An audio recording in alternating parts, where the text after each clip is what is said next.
Hi guys, Dirk here. Thanks so much for tuning in. Today we're going to take a look at the different 4K recording modi at the Sony a6700 and also the different recording times this camera gives us before it shuts down due to overheating.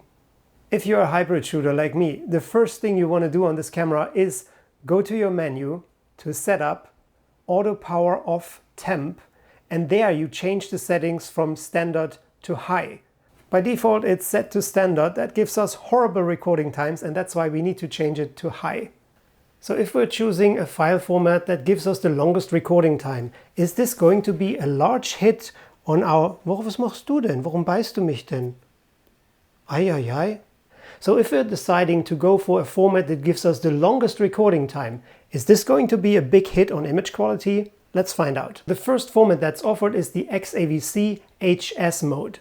The HS stands for the H.265 codec, and that results in a really good compression, smaller file size, great image quality, but the downside of this format is it requires a lot of computing power, and if you have an older computer or older laptop, it might not be able to handle this.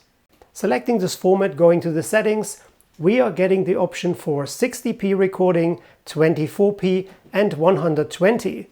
I don't know why there's no 30p. That's a bit disappointing. Alright, going to the recording settings, we have a list of different options. In layman terms, the higher the better, but we have to keep an eye on the number on the left side because this is an indicator of the minimum required write speed for our SD card. In other words, if I would choose the highest quality here in this format, then my card should handle at least a write speed of 200 megabytes per second. The image quality looks really great. In standard mode, the camera shuts down already after a short 4 minutes 55 seconds. That's why we need to set it to high. And with the settings to high, we get 19 minutes 34 seconds out of it. But now the camera is super scary hot. Let's take a look at the next file format, and this is the XAVC S. Now, you might know this codec from older Sony cameras. That's the old H.264 codec, which has a big advantage for older laptops and older computers because they can easily handle the workload. The files are not as compressed as in the H.265 codec. What we can expect from this format is slightly larger file size and a slightly less image quality. We'll check this later on. Going to the recording settings, we get to choose between 60 FPS, 30, 24 and even 120. However, only 30 and 24p would allow you to record in 422 10-bit, the others at 420 10-bit.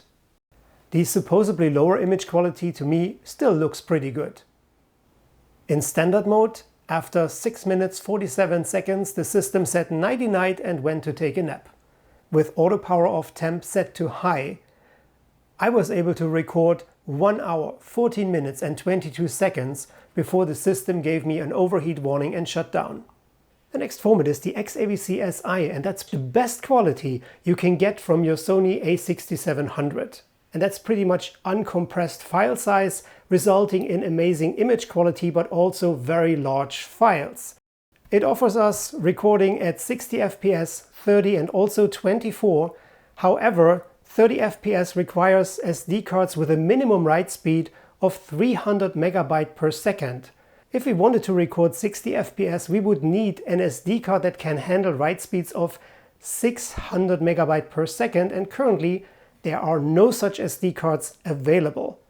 Fast SD cards are still very expensive, like the Sony TUF that offers 299 megabytes per second. With such a card you could actually record in 30 FPS in this mode. The image quality looks great. In standard mode, I was able to record 10 minutes and 42 seconds before the camera shut down. Set to high, it was a very close race between capacity and heat. After 52 minutes and 48 seconds, about 3 minutes before I was running out of storage on my 128GB card, I got the overheat warning and my camera decided to take a break. So let's take a look at the different formats side by side. Is there a significant difference in quality?